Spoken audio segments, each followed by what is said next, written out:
ഞങ്ങൾ mimics action 500 എന്ന ചിത്രത്തിൻ്റെ ഷൂട്ടാണ്, ഡബ്ബിങ് നടക്കുകയാണ്. മറ്റേ ഞാനും നസീർ എല്ലാവരും ഉണ്ട്. ഞങ്ങൾ ഒരുമിച്ച് 12 മക്കളായിട്ട് അഭിനയിക്കുന്ന ഒരു പടമാണ്. അപ്പോൾ അതിൽ പെട്ടെന്ന് ഇതുപോലൊരു കോൾ വരികയാണ്. ഇന്നസെൻ്റ് ഏട്ടൻ്റെ ശബ്ദത്തിൽ പാടുന്ന ഒരാളാണ്. ഇന്നസെൻ്റ് ഏട്ടൻ നന്നായിട്ട് പാടുന്ന ആളാണ്. പക്ഷേ അദ്ദേഹത്തിന് എന്ത് ബാക്ക് പെയിനായിട്ട് വരാൻ പറ്റിയില്ല. ചൈതന്യം എന്ന ചിത്രത്തിൽ അതിന് വേണ്ടിയിട്ട്.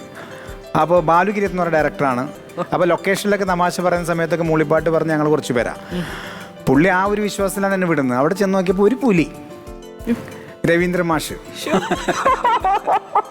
അപ്പോൾ സാറിൻ്റെ വിചാരിച്ചില്ല നമ്മൾ പ്രൊഫഷണലായിട്ടൊക്കെ പാടിച്ചു ഓക്കെ.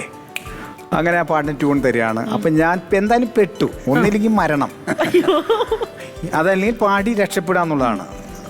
അദ്ദേഹം എന്തോ ദൈവാധീനം, നമ്മുടെ ഒരു പ്രാർത്ഥനയും നമ്മുടെ ആഗ്രഹം, അങ്ങനെ വരികൾ പറഞ്ഞുതരാം. മൂന്നും കൂട്ടി മുറുക്കി ചുവപ്പിച്ച് മുട്ടോളം എത്തുന്ന മുടി അഴിച്ചും. ആദ്യം അത് പാടും. അപ്പോൾ മൂന്നും കൂട്ടി മുറുക്കി ചുവപ്പിച്ച് മുട്ടോളം എത്തുന്ന മുടിയഴിച്ച് മൂന്നും പാടി നോക്കൂ. അങ്ങനെ ഇന്നസെൻ്റ് ടോൺ പിടിച്ച് ഞാൻ പാടാണ്.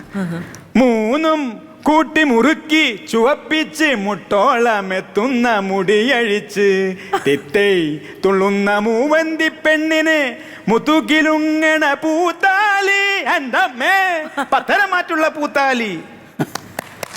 അങ്ങനെ നേരെ ഓടി വന്ന് കാലിൽ തൊട്ടുവാണെങ്കിൽ പാടി.